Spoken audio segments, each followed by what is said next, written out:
नमस्कार दोस्तों, आपके अपने YouTube channel success for everyone पर आपका हार्दिक स्वागत है। जैसे कि आपको पता ही है, हम 10 प्रश्न हिंदी व्याकरण के हल कर रहे हैं, जिनमें से हमने वर्ण विचार के 10 प्रश्न कल देख लिए थे कल वाले वीडियो में। इसी प्रकार हम रोजाना 10-10 प्रश्नों के माध्यम से किसी भी टॉपिक को कंप्लीट रूप से पूरा करेंगे और वो 10 प्रश्न ऐसे होंगे जो पिछले एग्जाम्स में आए हुए होंगे और महत्वपूर्ण प्रश्न होंगे और उनका विस्तृत विश्लेषण करके हम उन 10 प्रश्नों का हम 30 प्रश्नों के बराबर हल कर लेंगे। तो आइए वीडियो की शुरुआत करते हैं। जिसने भी पिछला वीडियो नहीं देखा है वो वीडियो जाकर देखे। इस वीडियो के नीचे डिस्क्रिप्शन बॉक्स में वीडियो की लिंक डाल दी जाएगी। बहुत ही अच्छा वीडियो है, उसको ज़रूर देखें और वीडियो को अधिक से अधिक शेयर करें। सभी साथियों को अपने साथ जोड़ लीजिए। और ये श्रृंखला कैसी लगी आपको कमेंट करके ज़रूर बताइएगा। इसमें क्या करना चाहिए, कौन सी कमी है, क्या सुधार कर सकते हैं, इसके बारे में भी मुझे सुझाव ज़रूर दीजिएगा। आइए वीडियो की शुरुआत करते हैं।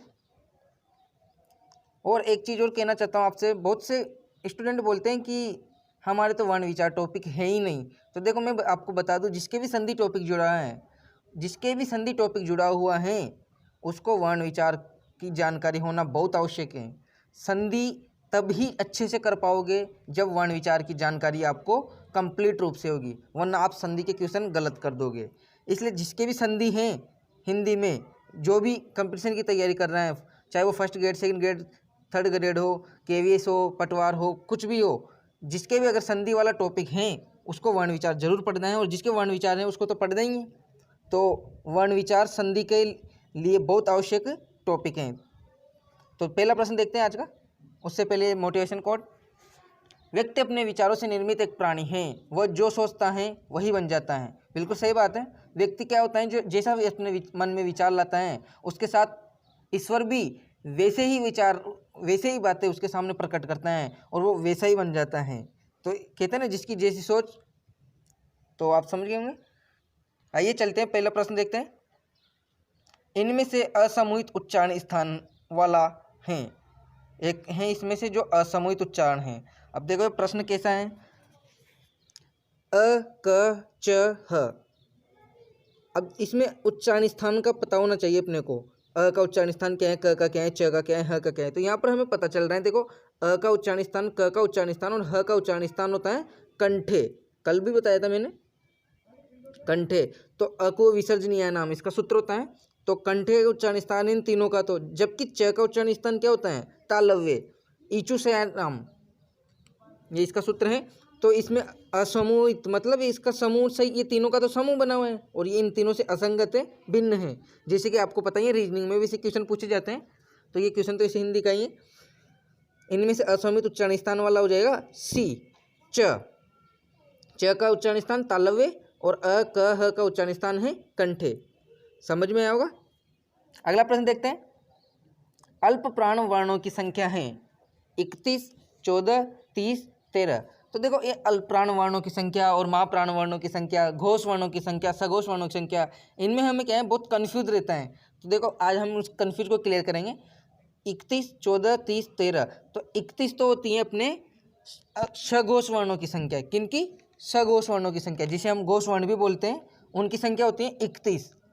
और जबकि 14 होती हैं महाप्राण वर्णों की संख्या और 30 होती हैं अल्पप्राण वर्णों की संख्या और 13 होती हैं अघोष वर्णों की संख्या। एक बार फिर बताता हूँ, 31 सघोष, 13 अघोष। तो इस प्रकार कितने हो गए? 44 वर्ण। इसी प्रकार 30 अल्पप्राण, 14 महाप्राण और ये भी क्या हो गए? 44 वर्ण। अपने 44 वर्ण है ना, कल पढ़े थे अपन ने। तो इस प्रकार अपने को पूछा क्या गया है, अल्पप्राण वर्णों की संख्या। तो ये हो गई है 30। इसका भी आंसर हो जाएगा ऑप्शन नंबर सी। समझ में आया होगा। अगले प्रश्न पर चलते हैं। असत्य कथन बताइए। एक कथन है जो असत्य हैं, बाकी 3 कथन इसमें सत्य हैं। देखते हैं। व्रत से व्यंजनों की संख्या 5 है। बिल्कुल सही बात है, व्रत से व्यंजनों की संख्या 5 है। वर्तमान में पंचम वर्णों के स्थान पर अनुस्वार का प्रयोग किया जाने लगा है। हाँ, ये भी सही है, जो सर्वमान्य है, जिसका सुझाव माता प्रसाद गुप्त ने दिया है। देखते हैं इसे। अंग और अह न तो स्वर हैं और न ही व्यंजन है। बहुत से को पता होगा कि अंग और अह स्वर और व्यंजन दोनों में नहीं आते, लेकिन बहुत सौ को नहीं भी पता होगा तो उन्हें बता दूं मैं कि अंग और अह ऐसे वर्ण हैं जो न तो स्वर में गिने जाते हैं न ही व्यंजन में, बल्कि इन्हें क्या कहा जाता है, इन्हें कहा जाता है अयोगवाह। अयोगवाह। अब इसका देखो टुकड़ा करो तो अ प्लस योग वाह। योग का मतलब क्या होता है, जोड़ना, और अ का मतलब नहीं, और वाह यानी वहन करने वाले। ऐसे वर्ण जो जुड़कर वहन नहीं होते हैं, जो ना तो स्वर में प्रयोग में किए जाते हैं न व्यंजन में, उन्हें कहते हैं अयोगवाह। और वो कौन से हैं, 2 वर्ण हैं। इनकी संख्या भी पूछी जा सकती है, तो इनकी संख्या कितनी है, 2, अंग और अह। तो ये भी सही कथन है। ये व अर्धस्वर कहलाते हैं। ये भी बहुत अच्छा प्रश्न है। एक ही प्रश्न में इन 4 प्रश्न शामिल है, इसमें देख लीजिए। तो यह और वह कैसा अर्धस्वर हैं, बिल्कुल सही कहते हैं। ये और वह को अर्धस्वर बोलते हैं, या इन्हें संघर्षहीन भी बोलते हैं।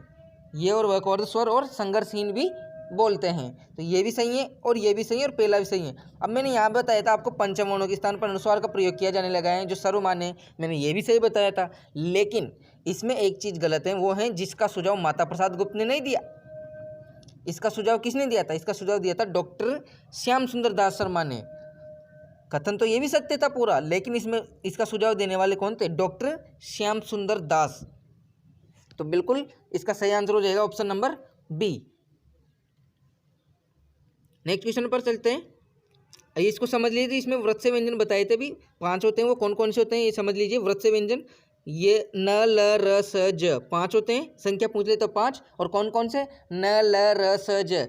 इसकी मैं आपको शॉर्ट ट्रिक बताता हूँ। सर में जलन, क्या, सर में जलन, ये इसकी ट्रिक है व्रत से व्यंजनों की। अब देखो इसमें स से तो स आ गया, र से र, ज से ज, ल से ल और न से न, और ये म तो इसमें ऐसे ही साइलेंट है।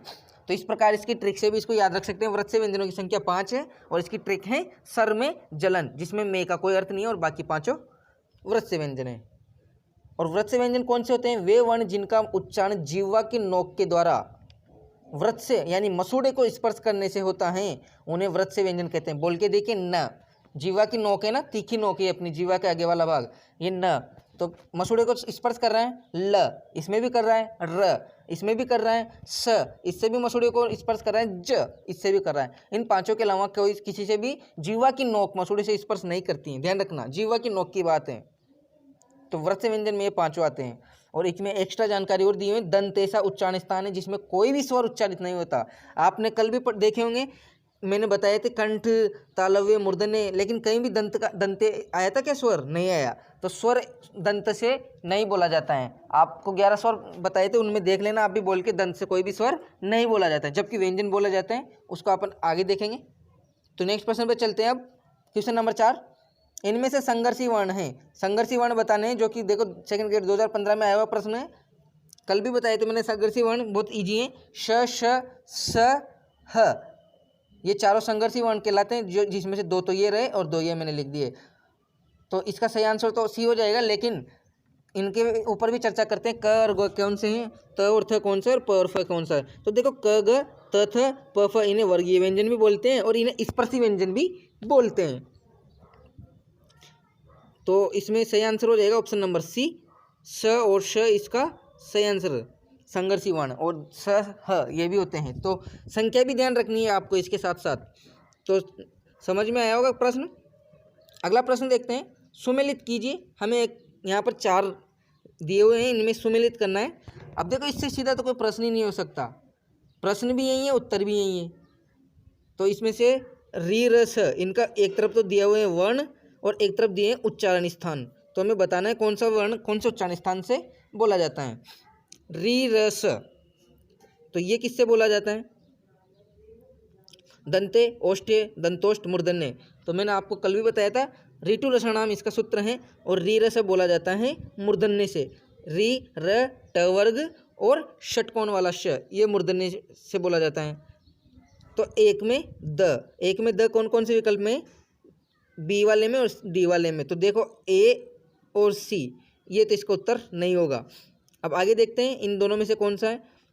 ल स बोल के देखिए, ल स तो दंत से बोले जाते हैं, तो ल स कौन सा हो जाएगा, दंते। तो दूसरे में अ, अब देखो दूसरे में स यहाँ पर, तो ये बी भी कट गया। इस प्रकार कौन सा बचा अपने पास, ऑप्शन नंबर डी। तो इसका सही आंसर हो जाएगा ऑप्शन नंबर डी। हम फिर भी चारों को देखते हैं, री, र, स, मूर्धन्य, ल श दंते, ब भ बोल के देखिए किससे आ रहे हैं, होठ से, तो ओष्ठ, होठों को ओष्ठ बोलते हैं। और वह ऐसा वर्ण है जो दंतोष्ठ होता है। दंतोष्ठ का मतलब होता है दांत और ओष्ठ दोनों से मिलकर बोला जाता है। वह का उच्चारण स्थान क्या है, दंतोष्ठ। दंत प्लस ओष्ठ, इसमें एक संधि भी है, ये अपवाद में आता है। अपन जब संधि पर चर्चा करेंगे तब बताऊंगा इसका। अभी बता देता हूँ ये अपवाद क्यों है कि दंत और ओष्ठ को जोड़ने पर दंतोष्ठ 2 मात्रा वाला लगना चाहिए, लेकिन यह एक ही मात्रा लग रही है, इसलिए ये गुण संधि का रूप है, जबकि वृद्धि संधि का अपवाद है दंतोष्ठ। तो इसका उत्तर हो जाएगा ऑप्शन नंबर डी। पहले में द, मूर्धन्य रीरस, लस दंते, ब ओष्ठे, व दंतोष्ठ। नेक्स्ट प्रश्न पर चलते हैं। वीडियो को ज़्यादा से ज़्यादा शेयर कर दीजिए। अल्प प्राण व्यंजनों में शामिल नहीं है, नहीं है पूछा है। बहुत अच्छा प्रश्न है। देखो अल्प प्राण व्यंजन क्या होते हैं, पहले मैं आपको ये बता दूं।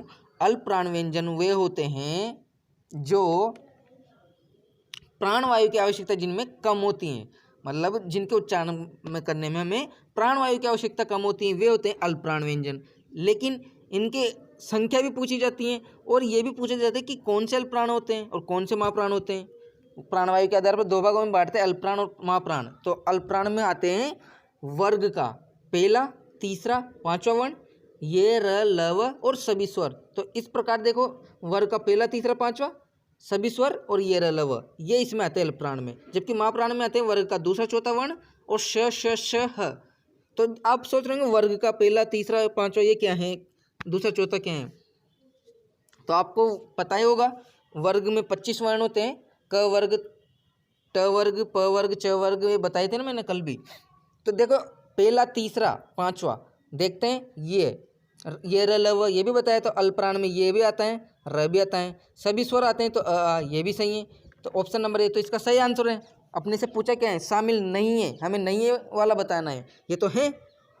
अब इसमें ऑप्शन नंबर सी है क, ग, ट, ड। मैंने बताया वर्ग का पहला, क वर्ग का क पहला है और ग तीसरा है। तो पहला, तीसरा, 5वां, तो ये भी है, क भी है, ग भी है, ट वर्ग का पहला वर्ण है, ये भी ट वर्ग का, ये भी है, द त वर्ग का तीसरा है, तो ये भी है, ञ, न। अब देखो ये ङ, न और एक होता है म, इनको नासिक के वर्ण भी बोलते हैं पांचों को, ङ, न, म। लेकिन हमें यहाँ पर क्या पूछा है, अल्प प्राण, तो ये अल्प प्राण में भी शामिल है। बताया था ना मैंने, पहला, तीसरा, 5वां। तो ये 5वां वर्ण है क वर्ग का, ये च वर्ग का 5वां, ये ट वर्ग का 5वां, ये त वर्ग का 5वां और ये प वर्ग का 5वां है म। तो इस प्रकार ये भी है। तो हमने देखा डी, ए, सी तीनों में तो क्या है, अल्प प्राण व्यंजन है। और अब बी ऑप्शन को देखते हैं, इसमें अल्प प्राण क्यों नहीं है। घ वर्ग का चौथा वर्ण होता है घ। इसी प्रकार झ, ये भी वर्ग का चौथा है। ह इसमें अल्प प्राण में थे ही नहीं, ये, र, ल, व थे। और भ भी वर्ग का चौथा है। तो इस प्रकार ये चारों कौन से हैं, ये महाप्राण वर्ण में आते हैं। दूसरा, चौथा महाप्राण में होता है और श, श, श, ह ये भी महाप्राण में होते हैं। तो इस प्रकार इसका सही आंसर हो जाएगा ऑप्शन नंबर बी। मैं आशा करता हूँ समझ में आया होगा आपके प्रश्न। बहुत अच्छा क्वेश्चन है, ऐसे प्रश्न पूछे जाते हैं एग्जाम में, इंपॉर्टेंट प्रश्न है। देखते हैं 7वां नंबर के क्वेश्चन, ये भी सेकंड ग्रेड 2018 में आया हुआ है।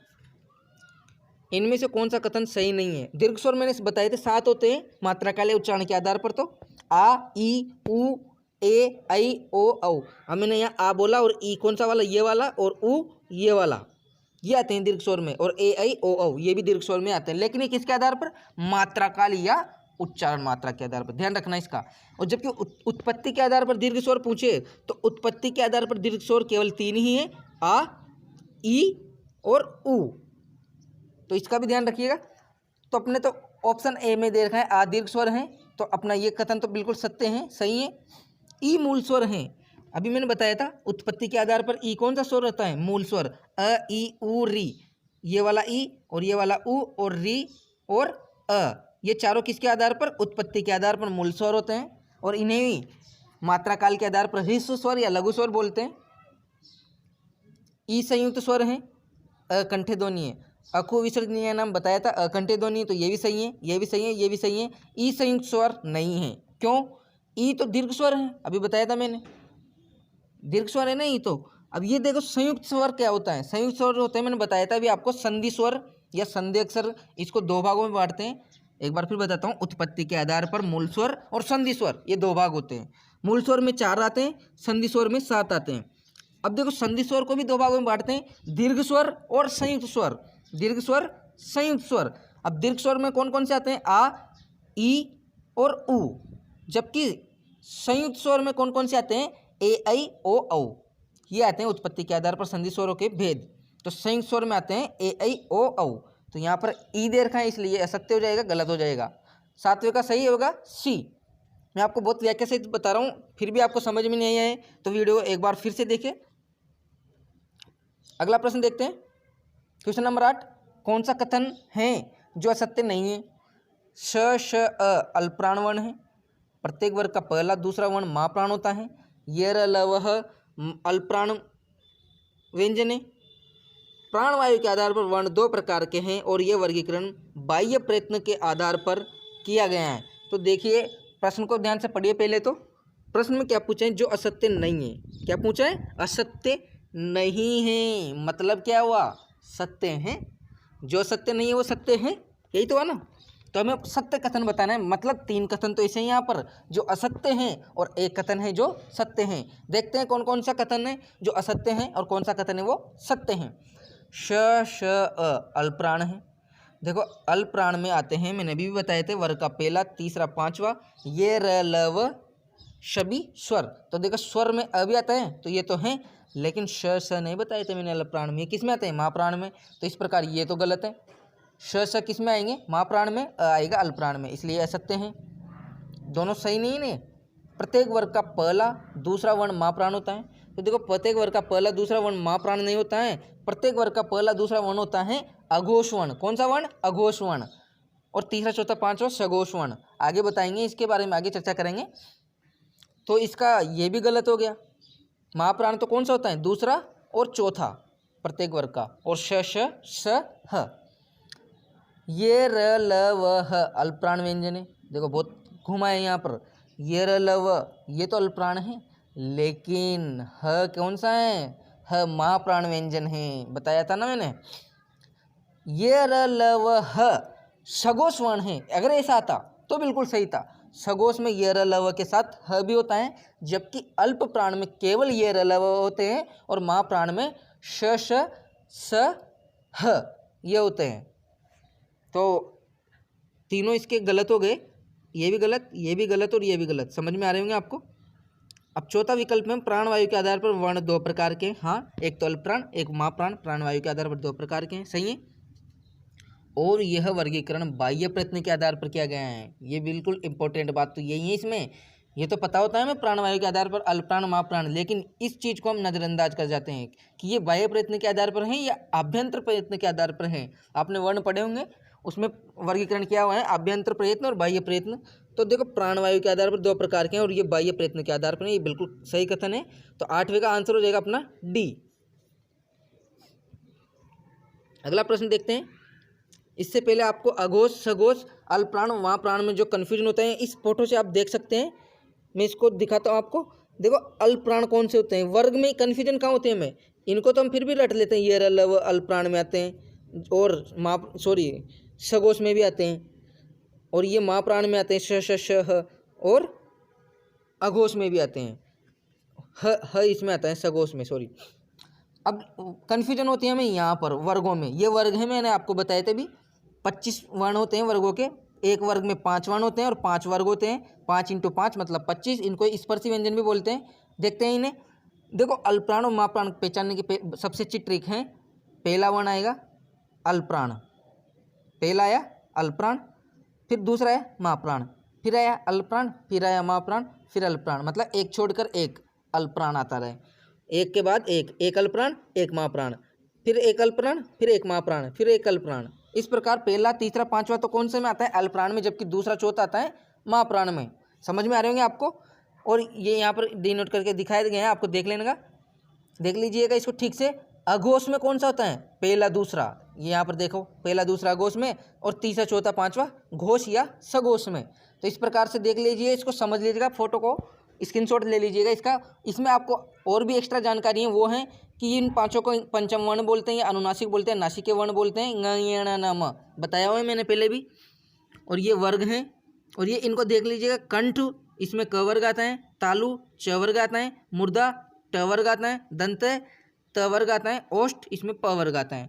ये र लव को अंतस्थ भी बोलते हैं और श स स ह को उष्म भी बोलते हैं। तो इस प्रकार हमने यहाँ पर बहुत सारे प्रश्न देखे हैं। इस प्रश्न में आप खुद समझ सकते हो कितने प्रश्न इसमें देख लिए अपन ने, तो इसका स्क्रीनशॉट ले लीजिए।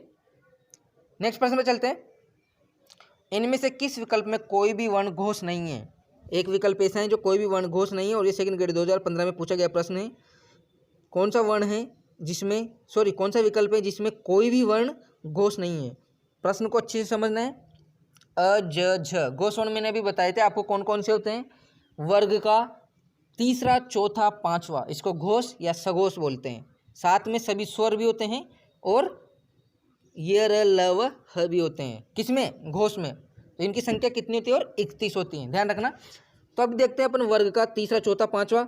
अ स्वर में आता है, बिल्कुल सही बात है, स्वर घोष होते हैं। हाँ, ज ये वर्ग का तीसरा है, झ चौथा है, तो ये है इसमें अ ज झ। ये तो कौन सा है? घोष वर्ण। अपन से क्या पूछे? घोष नहीं है, मतलब सघोष है, अघोष है। ग ट ड, ग वर्ग का तीसरा है, क वर्ग का ग तीसरा है, ट वर्ग का ट पहला है, और तो पहला तो होता ही नहीं है इसमें घोष, तो इसका सही आंसर तो यही हो जाएगा, ऑप्शन नंबर बी। क्यों? क्योंकि इसका क्या होता है? तीसरा, चौथा, पांचवा। ट तो पहला हो गया, ग तो तीसरा है, और ड तीसरा है, लेकिन इसकी ट की वजह से ये ऑप्शन गलत हो गया। समझ में आ रहा होगा? कोई भी वर्ण बोला है यहाँ पर, कोई भी वर्ण घोष नहीं है, ऐसा विकल्प देखना है। लेकिन अपने को इसका उत्तर ये होगा या नहीं, अभी देखते हैं आगे। क्योंकि प्रश्न में क्या दिया हुआ है? कोई भी वर्ण घोष नहीं होना चाहिए, मतलब तीनों वर्ण घोष नहीं होने चाहिए। चाहे दो वर्ण घोष हो और एक सघोष हो, दो वर्ण घोष हो और एक अघोष हो, तब भी विकल्प सही नहीं है। एक वर्ण घोष हो और दो वर्ण अघोष हो, तब भी विकल्प सही नहीं है। विकल्प सही तभी माना जाएगा जब तीनों वर्ण घोष नहीं हो, मतलब तीनों वर्ण अघोष हो। तो अ तो इसमें सही है। घोष में आते हैं क त प, पहला पहला पहला। अब देखिए अपन से क्या पूछा है? कोई भी वर्ण घोष नहीं है, और ये विकल्प सी में दे रखा है। ये भी सघोष है, ये भी अघोष है, ये भी अघोष है और ये भी अघोष है। इसका कारण क्या है? पहला दूसरा वर्ण अघोष में आता है, और ये क वर्ग का पहला है, त वर्ग का भी पहला है और प वर्ग का भी पहला है, तो ये पहला पहला है, इसी कारण अघोष में आएंगे। ई स्वर है तो जाहिर सी बात है घोष होता है। च वर्ग का पहला है, तो ये तो नहीं होगा वैसे घोष, ये सघोष है, ये अघोष है। द ये भी घोष है, तो अपना सही उत्तर हो जाएगा option number C. Option number C, क त प, ये कोई भी वर्ण इसमें घोष नहीं है, ये है अघोष। प्रश्न समझ में आया होगा। एक बार फिर से देखना इस प्रश्न को, मैं एक बार और बता देता हूँ। अ ज झ इसमें सभी घोष हैं, क त फ इसमें सभी अघोष हैं, इसमें ग तो क्या है और ड क्या है? घोष, जबकि ट क्या है? अघोष। इसमें ई और द ये तो घोष हैं, जबकि च अघोष हैं। इस कारण ये विकल्प भी गलत है, ये भी गलत है और ये भी गलत है। क्यों? क्योंकि घोष नहीं है पूछा है सभी में, तो ये है क त प। अब भी आपको समझ में नहीं आया हो तो वीडियो को फिर से देख लीजिएगा, इससे ज़्यादा तो क्या समझाओ अब आपको। लास्ट प्रश्न है आज के वीडियो का। आपको पता है, देखो 10 प्रश्नों के माध्यम से हम कितने सारे प्रश्न हल कर रहे हैं। सत्य कथन बताइए। एक कथन है जो सत्य बताना है, यहाँ पर 3 कथन दिए हुए हैं, वो सत्य कथन कौन सा है और असत्य कौन सा है। अ ए ओ अर्धविवृत स्वर है। देखो मैंने बताया था आपको, अ ए ओ कौन से स्वर में आते हैं? अर्धविवृत में आते हैं, बिल्कुल ये सही कथन है। ई उ री स्वर के मुखाकृति के आधार पर स्वर में आते हैं, तो संवृत स्वर में आते हैं ई उ री, ये भी सही कथन है। आ एकमात्र विवृत स्वर है, बिल्कुल ये भी सही कथन है। मैंने कल संवृत विवृत पे आपसे विस्तृत चर्चा की है। आपने वीडियो नहीं देखा है, जिसने भी वीडियो को जाकर जरूर देखे। इस वीडियो के नीचे डिस्क्रिप्शन बॉक्स में लिंक दे दिया जाएगा। तो इस प्रकार हमने देखा यहाँ पर 1 2 3 तीनों कथन सत्य हैं। तो ऐसा कौन से विकल्प में दिया हुआ है अपने को? डी में 1 2 3 तीनों इसमें सत्य कथन है। समझ में आया होगा। एक बार बता दूं मैं, विवृत कौन से होते हैं? विवृत के अंतर्गत केवल एक ही स्वर आता है, वो होता है आ। अर्धविवृत में आते हैं अ ऐ औ, और अर्ध संवृत में कौन से आते हैं? ए ओ, और संवृत में कौन से आते हैं? ई उ री। तो इस प्रकार देख लिए, समझ में आया होगा। एक प्रश्न हमने कल दिया था जिसका उत्तर आपको कमेंट बॉक्स में देना था, उसका अब हल देखते हैं अपन। इनमें से असत्य कथन बताइए। यहाँ पर भी असत्य कथन पूछा है, बहुत सीधा क्वेश्चन है। अब तो आपको बहुत नॉर्मल लग रहा होगा, जिस प्रकार दोनों वीडियो जिसने देख लिया उसको तो ये क्वेश्चन यूं ही आ जाएगा। अ ई उ री मूल स्वर, ह्रस्व स्वर या लघु स्वर होते हैं। बिल्कुल, अ ई को मूल स्वर भी बोलते हैं और ह्रस्व लघु स्वर में भी आते हैं, तो ये कथन तो सत्य हैं। आ दीर्घ स्वर हैं, बिल्कुल, आ स्वर दीर्घ में आता है। व्रतमुखी पश्च स्वर, आ को पश्च स्वर भी बोलते हैं लेकिन व्रतमुखी नहीं बोलते हैं। आ को पश्च स्वर तो बोलते हैं लेकिन व्रतमुखी नहीं बोलते हैं। अब देखो, अग्र मध्य पश्च मैंने बताए थे आपको। अग्र स्वर में कौन कौन से आते हैं, जीवा स्थान के आधार पर वर्गीकरण किया जाता है। अग्र मध्य पश्च, अग्र में आता है ई ए ऐ, जबकि मध्य में आता है ओनली अ, और पश्च में आता है आ उ ओ औ। इस प्रकार यहाँ पर ये तो सही है, पश्च स्वर भी और दीर्घ स्वर भी, लेकिन व्रतमुखी नहीं होता है आ।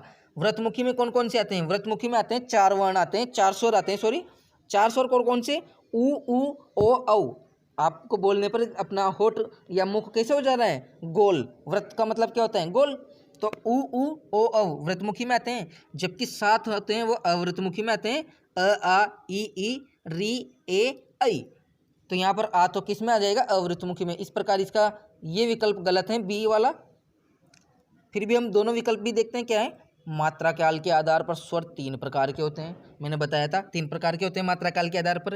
ह्रस्व या लघु स्वर एक प्रकार ये हो गया, दीर्घ या गुरु स्वर दूसरा प्रकार, और प्लुत स्वर ये तीसरा प्रकार। वे स्वर जिनके उच्चारण में होठों की स्थिति या आकृति गोलाकार नहीं होती हैं अवृतमुखी कहलाते हैं। बिल्कुल सही है, इसमें होठों की आकृति गोलाकार नहीं होती हैं, वो अवृतमुखी स्वर कहलाते हैं। और इनकी संख्या 7 है, अ आ ई री ए ऐ। वृतमुखी उ ओ औ, इनकी संख्या 4 है। तो इसका सही आंसर हो जाएगा अपने ऑप्शन नंबर बी। असत्य पूछा था तो व्रतमुखी में नहीं आता है आ, जबकि अवृतमुखी में आता है। बाकी इसमें सही बातें, ये बात सही है पूरी। देखो इसको एक बार देखना, ए वाला ऑप्शन पूरा का पूरा सही है, सी वाला ऑप्शन सही है, डी वाला ऑप्शन भी सही है, लेकिन बी वाले ऑप्शन में भी सब कुछ सही है, सिर्फ इसको छोड़कर ये गलत है बी वाले ऑप्शन में। बाकी ये भी सही है, पश्च स्वर और स्वर दीर्घ हैं, ये भी सही है। तो इस एक की वजह से इसका असत्य कथन हो गया ये। तो इसका उत्तर आपको समझ में आया होगा। इस प्रकार हम 10 प्रश्नों के साथ एक प्रश्न ये, इसमें भी हमने 4-5 प्रश्नों का समावेश किया हुआ है, आपको पता है। और नेक्स्ट कल के लिए कौन सा प्रश्न दे रहा हूँ जिसका उत्तर आपको कमेंट बॉक्स में देना है, उसको मैं कल आपको वीडियो में बताऊँगा। सही कथन बताना है हमें, सही कथन बताइए। स्पर्शी और संघर्षी व्यंजन बाह्य प्रयत्न में आते हैं। मूल स्वर 11 होते हैं, मूल व्यंजन 41 होते हैं। मूर्धन्य वर्णों की संख्या 8 है, कुल वर्गों की संख्या 5 है। इस प्रश्न को आपको कमेंट बॉक्स में इसका उत्तर देना है। इसका सॉल्यूशन मैं कल करवाऊंगा। तो मैं आपसे आशा करता हूं आज आपको जो वीडियो देखा है आपने वो समझ में आए होंगे प्रश्न 10 के 10। और पिछला वीडियो जिसने नहीं देखा, मैं बार बार कह रहा हूँ, पिछला वीडियो जिसने भी नहीं देखा है वो वीडियो के नीचे डिस्क्रिप्शन बॉक्स में लिंक दे दिया जाएगा, वीडियो को जाकर जरूर देखें। बहुत ही उपयोगी साबित होगा आपके लिए आगामी एग्जाम के लिए ये प्रश्न। तो मैं आशा करता हूँ आपको वीडियो समझ में आया होगा। वीडियो को अधिक से अधिक शेयर कर दीजिए, अपने सभी दोस्तों को शेयर कर दीजिए। वीडियो को ज़्यादा से ज़्यादा लाइक कीजिए और चैनल को जिसने सब्सक्राइब नहीं किया है वो चैनल को सब्सक्राइब कीजिए, ताकि आने वाली वीडियो की नोटिफिकेशन आपको मिलती रहे। इसके लिए आपको बेल आइकन को जरूर प्रेस करना है, ध्यान रखना। तो अब मिलते हैं अगले वीडियो में। Thank you.